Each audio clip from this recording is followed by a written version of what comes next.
Imagine si je te disais que, juste là en toi, habite une force puissante. Ce n'est pas de la magie, ce n'est pas une illusion bon marché, encore moins une promesse vide. C'est une énergie réelle, transformative, capable de bouleverser ta vie dans le meilleur sens possible. Tes relations, tes rêves, même ce sentiment qui t'envahit quand le réveil sonne le matin et que tu sens que ce sera juste une journée de plus. Tout cela peut changer. Mais ce changement ne commence pas à l'extérieur, il commence à l'intérieur de toi, là où sont cachées les parties oubliées, étouffées, ignorées. Carl Gustav Jung, ce nom qui semble venir d'un psychologue lointain, était en réalité quelqu'un qui a regardé profondément dans l'âme humaine et qui a dit « Tu es bien plus que ce que tu crois être ». Il a parlé d'un sujet que peu osent affronter, l'inconscient. Un territoire caché mais toujours actif où vivent tes douleurs, tes désirs les plus profonds, les réponses que tu cherches sans même savoir que tu cherches. Tu connais cette sensation d'être dans un endroit et de sentir que tu n'y appartiens plus. Ou ce poids dans la poitrine qui surgit sans raison, comme s'il manquait quelque chose que tu ne peux pas nommer. Ce ne sont pas de simples émotions, ce sont des messages. Ton inconscient te parle. Jung disait que lorsqu'on ignore ces messages, on finit par vivre une vie qui n'est pas la nôtre. On accepte la relation qui blesse, le travail qui épuise, la routine qui n'inspire plus. Tout cela parce qu'on s'éloigne de notre essence.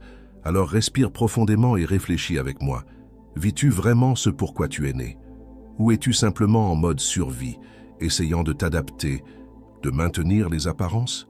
Peut-être que tu ressembles à Marisol, une femme de 32 ans pleine de vie, mais qui se tait chaque fois que son compagnon hausse le ton. À l'extérieur, elle sourit. À l'intérieur, elle s'éteint. Ou peut-être que tu es comme Daniel qui a échangé sa guitare contre une cravate parce qu'on lui a dit que la musique n'avait pas d'avenir. Il paie ses factures, mais chaque nuit, quand la maison devient silencieuse, c'est comme si son âme criait pour entendre à nouveau les cordes qu'il a abandonnées. Ces histoires ne parlent pas d'échec, elles parlent de déconnexion. Quand on se déconnecte de notre essence, la vie perd ses couleurs. Et c'est là qu'entre le véritable pouvoir de la valorisation. Ce n'est pas dire « je m'aime » devant le miroir en espérant que l'univers comprenne. C'est vivre comme quelqu'un qui s'aime. C'est dire non aux miettes.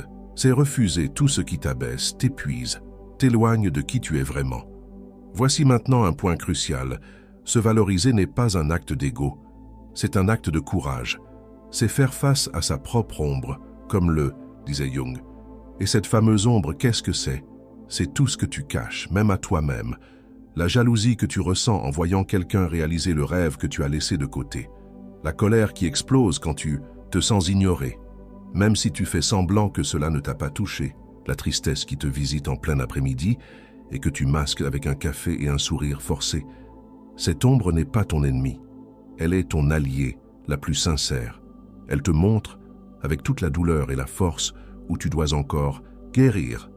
Prends l'exemple de Sophia, une femme de 40 ans, toujours considérée comme le pilier de sa famille. Elle ne pleurait jamais, elle ne demandait jamais d'aide. Mais il suffisait que quelqu'un la contredise pour qu'elle réagisse comme si c'était une guerre, jusqu'à ce qu'elle comprenne que sa colère était, en vérité, une ancienne tristesse, une douleur qu'elle refusait de ressentir. Et quand elle a permis à cette ombre de remonter à la surface, quelque chose en elle s'est réorganisé. Ses relations sont devenues plus légères, plus vraies. Elle a enfin pu respirer. Se valoriser, c'est arrêter de fuir soi-même. C'est s'asseoir avec son ombre, écouter ce qu'elle a à dire et lui répondre « je te vois ». Et malgré tout, je m'accepte. Parce que quand on fait la paix avec les parts qu'on a voulu cacher, on devient entier et personne qui se reconnaît comme entier n'accepte d'être une moitié dans la vie de quelqu'un d'autre. Pense maintenant à Juan, 29 ans, toujours entouré de personnes qui le rabaissaient. Pourquoi? Parce qu'au fond, il se voyait aussi comme ça. Quelqu'un qui ne méritait pas mieux. Mais le jour où il s'est regardé avec honnêteté, avec compassion et a commencé à se traiter avec respect, ces personnes ont commencé à disparaître de son chemin. Et à leur place, sont venus d'autres qui le regardaient avec les mêmes yeux qu'il a appris à porter sur lui-même. Je t'invite maintenant à une petite pause. Ferme les yeux si tu peux. Respire et réponds-toi avec toute sincérité. Y a-t-il quelque chose dans ta vie qui te vide de ton énergie? Une relation, une habitude, une idée que tu portes sur qui tu dois être. Pas besoin de résoudre ça maintenant. Mais nommer, c'est déjà un pas. Et si quelque chose en toi dit oui, alors tu as déjà commencé à changer. Parce que la conscience est la première marche vers la transformation. Et si cette conversation te touche, partage-la avec quelqu'un que tu aimes. Parce que parfois, tout ce dont on a besoin, c'est d'entendre la vérité qu'on savait déjà, mais qu'on n'osait pas affronter. Jung parlait aussi de la projection, ce mécanisme invisible qui nous fait voir chez l'autre ce qui est caché en nous. Quand tu ressens de la colère envers quelqu'un qui semble toujours heureux, peut-être que c'est ton propre désir de joie réprimé. Quand tu es dérangé par quelqu'un de spontané, c'est peut-être parce que tu t'es trop retenu. Le monde te montre tout le temps ce qui doit être regardé en toi. Et voilà, lâcher prise, ce n'est pas tout abandonner, c'est choisir, c'est faire de la place. Quand tu lâches ce qui ne t'apporte rien, tu ouvres la voie à ce qui multiplie. Et l'univers le remarque. As-tu déjà remarqué qu'à partir du moment où tu t'alignes avec toi-même, les coïncidences commencent à surgir? Ça s'appelle la synchronicité. Ce n'est pas de la chance. C'est une réponse Maria, 50 ans, mère, travailleuse, rêveuse, silencieuse. Un jour, elle trouve un vieux carnet et se rappelle ce qu'elle a toujours voulu, écrire.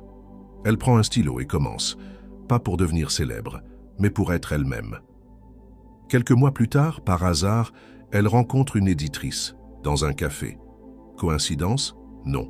Chemin. La vie change quand tu changes. Et changer ne demande pas la perfection.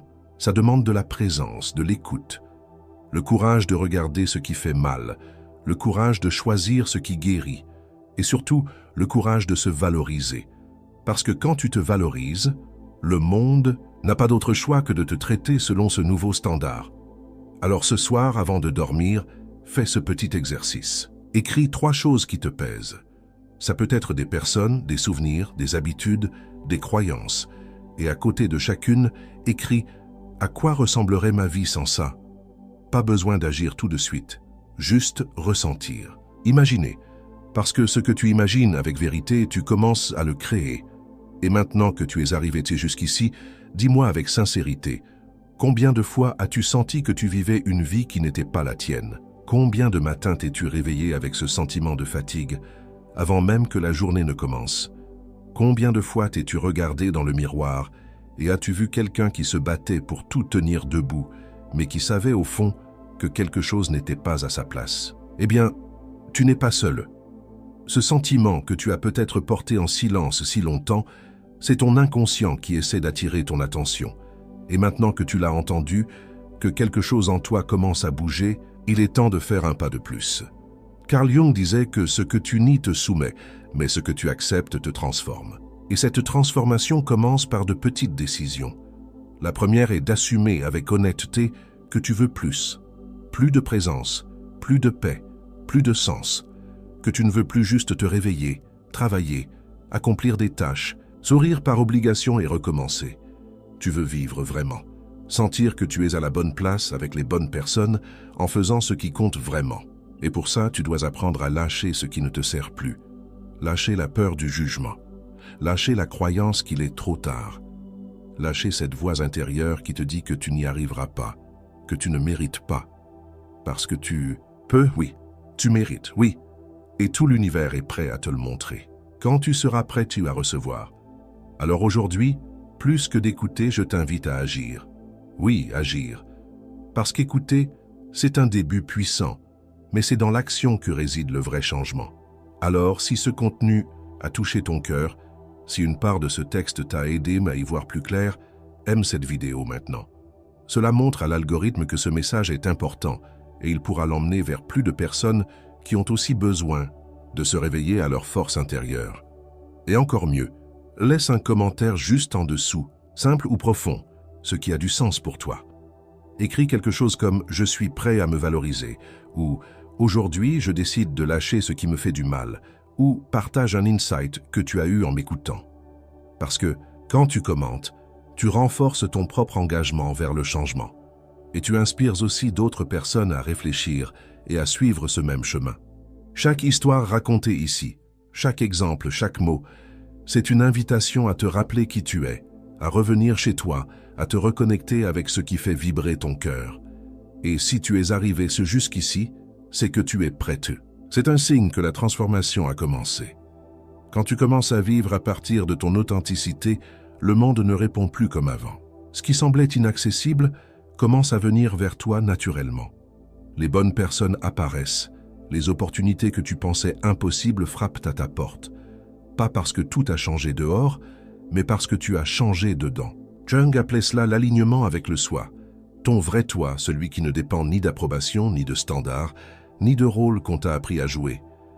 Vivre avec authenticité, c'est avant tout une rencontre, un retour à soi. C'est regarder tout ce qu'on a essayé de te faire oublier sur qui tu es. Depuis l'enfance, tu as appris à te modeler. Sois polie, sois forte, ne pleure pas. Sois reconnaissante pour le peu. Ne te plains pas. Sois utile, sois productive. Fais ce qu'on attend de toi. Et sans t'en rendre compte, tu t'es éloigné de ce qui était naturel en toi.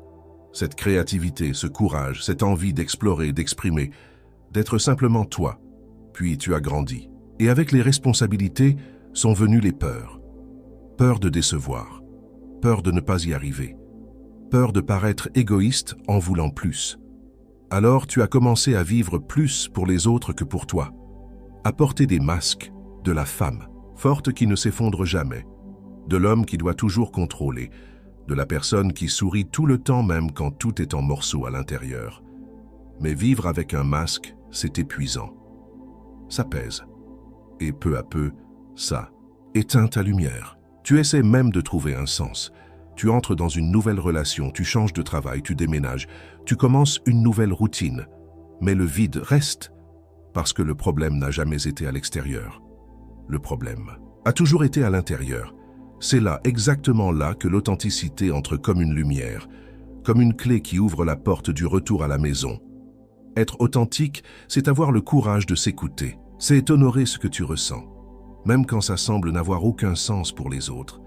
C'est dire non quand le cœur serre, c'est dire oui sans peur de paraître trop. C'est se permettre d'être entière, avec force et vulnérabilité, avec lumière et ombre. Parce que tu n'as pas besoin d'être parfaite pour être digne. Tu as juste besoin d'être vraie. Quand tu t'alignes avec cette vérité, tout change. Les décisions deviennent plus légères. Tu arrêtes de demander la permission d'être heureuse. Tu commences à avoir plus confiance en tes pas, même quand le chemin est encore sombre. Et la vie, peu à peu, commence à te rendre au même degré que ton amour-propre. Les relations qui te faisaient du mal perdent leur pouvoir. Les situations qui te retenaient commencent à se dissoudre. Tu deviens ta propre source de stabilité. Et plus tu te permets de vivre ainsi, plus tu remarques que tu n'es pas seul sur ce chemin. Parce que l'authenticité reconnaît l'authenticité. Les personnes qui vibrent à la même fréquence se rapprochent. Tu commences à créer des connexions plus profondes, plus vraies. Tu vis des relations où tu n'as pas besoin de cacher ta douleur, où tu peux être entendu, accueilli, aimé tel que tu es. Pas pour ce que tu fais, mais pour qui tu es. Jung disait que nous naissons tous avec un but, quelque chose qui pulse au fond de nous et qui, même quand il est ignoré, continue d'appeler. Cela peut être créer, prendre soin, inspirer, enseigner, construire. Peu importe la forme. Ce qui compte, c'est la connexion à cet appel. Quand tu vis loin de lui, tout paraît difficile. Quand tu t'en approches, même ce qui est difficile prend sens. Et non, cela ne signifie pas tout abandonner d'un coup. Parfois, c'est un pas à la fois. C'est recommencer à faire ce que tu aimais et que tu avais mis de côté. C'est retrouver ce projet, cette idée, ce désir ancien qui habite encore ton cœur. Regarde Rodrigo, 39 ans, qui a toujours aimé cuisiner. Mais il a fait des études de gestion parce que c'était plus sûr. Des années plus tard, frustré, fatigué d'une routine vide, il a recommencé à cuisiner seulement le dimanche pour des amis. Cela a ravivé quelque chose en lui. Et peu à peu, ce qui était un hobby est devenu un but. Aujourd'hui, il a un petit restaurant qu'il appelle « Mon espace sacré ». L'éclat dans ses yeux est revenu. Pas parce qu'il est devenu riche, mais parce qu'il est entier. C'est le secret que beaucoup cherchent dans des cours, des livres, des conseils. Être entier. Vivre aligné avec ce que tu ressens, ce en quoi tu crois, ce que tu désires profondément. C'est cela qui transforme la vie. Ce n'est pas une formule magique, c'est une reconnexion, c'est la présence, C'est un processus qui commence par un pas, celui de revenir à l'intérieur, et d'y rester aussi longtemps qu'il le faudra, jusqu'à ce que ta voix intérieure devienne plus forte que toutes les autres. Parce qu'au fond, c'est cette voix qui va te guider. Elle te dira quoi garder et quoi lâcher. Elle te rappellera ta valeur quand le monde semblera oublié. Elle te montrera que oui, tu peux. Tu peux changer, tu peux recommencer, tu peux construire une vie plus à toi. Et quand cela arrive, tu n'as plus besoin de t'efforcer autant pour attirer le meilleur, parce que le meilleur commence à te reconnaître. La prospérité cesse d'être un rêve lointain et devient une conséquence naturelle de celui qui vit avec vérité. Les bénédictions qui semblaient bloquées arrivent avec fluidité, et la vie enfin commence à avoir un sens. Et quand la vie commence à avoir un sens, ce n'est pas parce que tout autour de toi est parfait, c'est parce que, pour la première fois, tu te sens en paix à l'intérieur. Ce n'est pas l'absence de problème qui apporte cette sensation, c'est la présence de connexion. Connexion avec ton essence, avec ta vérité, avec ce qui importe vraiment. Tu peux encore faire face à des défis, gérer des frustrations, avoir des jours difficiles. Mais maintenant, il y a quelque chose de différent en toi, une force silencieuse, une certitude intime que tu es sur le bon chemin. Et cela n'a pas de prix. Parce que vivre à partir de ton authenticité n'est pas une promesse de vie facile. C'est un engagement envers la vie vraie. Et cela change tout. Change ta manière de gérer tes douleurs, de regarder l'autre, de choisir où investir ton temps et ton énergie. Tu arrêtes de courir après l'approbation et tu commences à marcher avec plus d'assurance. Tu commences à choisir consciemment. Et cela fait que tout ce qui n'est pas sur la même vibration s'éloigne simplement. La vérité, c'est que quand tu reviens à toi, tu reviens aussi à Dieu.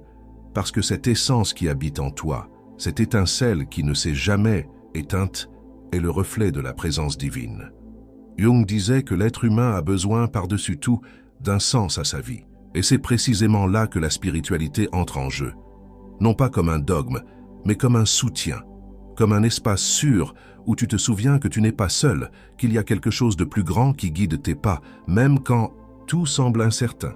C'est à ce moment-là que beaucoup de personnes sentent quelque chose s'éveiller en elles.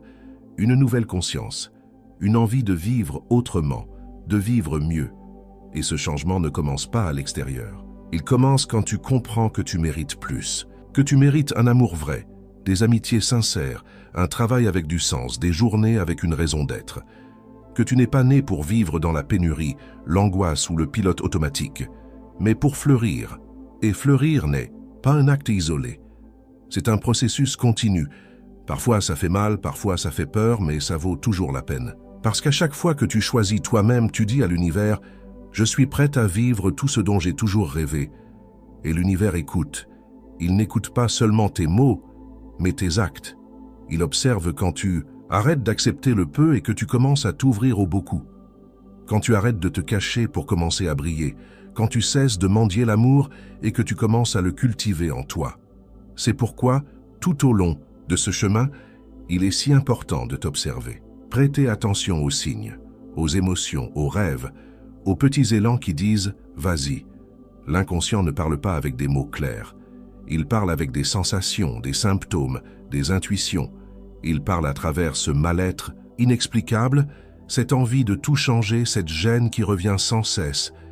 Et quand tu commences à l'écouter avec respect, curiosité, amour, il te guide vers ton centre.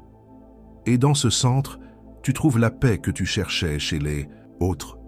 Dans les relations, le succès, l'apparence, les réussites. Tu comprends que la vraie prospérité ne commence pas dans le solde de ton compte en banque, mais dans le solde émotionnel de ton âme. Parce que c'est de l'intérieur que tu construis tout ce que tu as à l'extérieur.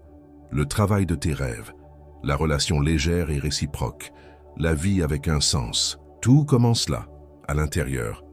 C'est pourquoi il est si important que vous continuiez sur ce chemin, que vous ne reveniez pas en arrière simplement parce que l'ancien est plus connu, que vous ne vous accommodiez pas de nouveau par peur du nouveau, que vous n'abandonniez pas votre authenticité simplement parce que le monde n'est pas encore prêt pour elle. Continuez, un pas à la fois, parce que chaque pas compte, chaque choix conscient construit une nouvelle réalité, et il ne s'agit pas de tout quitter et de changer de vie du jour au lendemain. Chaque personne a son temps, son rythme, sa manière. Parfois, le changement se produit dans la même routine, avec un regard neuf. D'autres fois, il exige des ruptures, mais ce que toutes ces transformations ont en commun, c'est la décision de se respecter, de s'écouter, de s'accueillir, sans se juger, sans se comparer, sans se punir, parce que vous avez déjà passé trop de temps à essayer de plaire au monde, à essayer de vous conformer, à essayer de mériter ce qui a toujours été à vous de droit, une vie digne de qui vous êtes. Et maintenant, il est temps de revenir, de se souvenir, de se valoriser, d'assumer votre lumière et votre ombre, votre passé et votre présent, votre douleur et votre puissance. Et à partir de là, commencez à vivre avec vérité. Et cette vérité, aussi simple qu'elle puisse paraître, est ce qui ouvre toutes les portes. Parce que lorsque vous vivez en harmonie avec qui vous êtes, vous ne forcez rien, vous attirez. Il n'est pas nécessaire de courir après. Vous devenez ce que vous désirez vivre, et la vie, comme un miroir fidèle, commence à refléter cette nouvelle version de vous. Une version plus entière, plus sereine, plus légère. Alors, poursuivez ce chemin. Continuez à plonger, observer, lâcher prise, embrasser. Parce qu'à chaque pas, vous vous rapprochez davantage d'une vie où l'abondance n'est pas une exception, c'est une conséquence. Une vie où l'amour ne blesse pas, il fortifie. Où le travail ne fatigue pas, il nourrit. Où les jours ne pèsent pas, ils inspirent. Une vie à vous, avec votre visage, avec votre rythme, avec votre âme. Si tout cela a touché votre cœur, si une partie de ce message a allumé une lumière en vous, alors maintenant est le moment d'agir. Parce que la transformation réelle commence par un pas. Et parfois ce pas est aussi simple que de lever la main et dire « Je suis là, prête à vivre autrement ». Alors, si vous avez senti que ce contenu avait du sens pour vous, aimez cette vidéo maintenant. Cela montre à moi et à l'algorithme que ce type de message doit toucher plus de personnes. Et croyez-moi, beaucoup de gens ont besoin d'entendre exactement ce que vous avez entendu aujourd'hui. Abonnez-vous à la chaîne et activez la cloche des notifications pour ne pas manquer les prochaines parties de ce voyage, car nous avons encore beaucoup à approfondir ensemble. Et à chaque nouvelle vidéo, vous vous sentirez plus forte, plus connectée, plus entière. Et bien sûr, laissez votre commentaire juste en dessous. Dites-moi, qu'est-ce qui vous a le plus touché? Dans ce contenu, quelle partie de votre vie sentez-vous prête à changer? Votre histoire compte. Et quand vous écrivez, vous inspirez. Vous ne faites pas que renforcer votre propre processus de guérison. Vous allumez aussi une étincelle chez ceux qui lisent. Je lis tous les commentaires avec attention et bienveillance, car cet échange est ce qui donne tout son sens à ce chemin. Alors, aimez, commentez, abonnez-vous, et on se retrouve au prochain chapitre de cette marche vers la vie que vous méritez de vivre. À bientôt.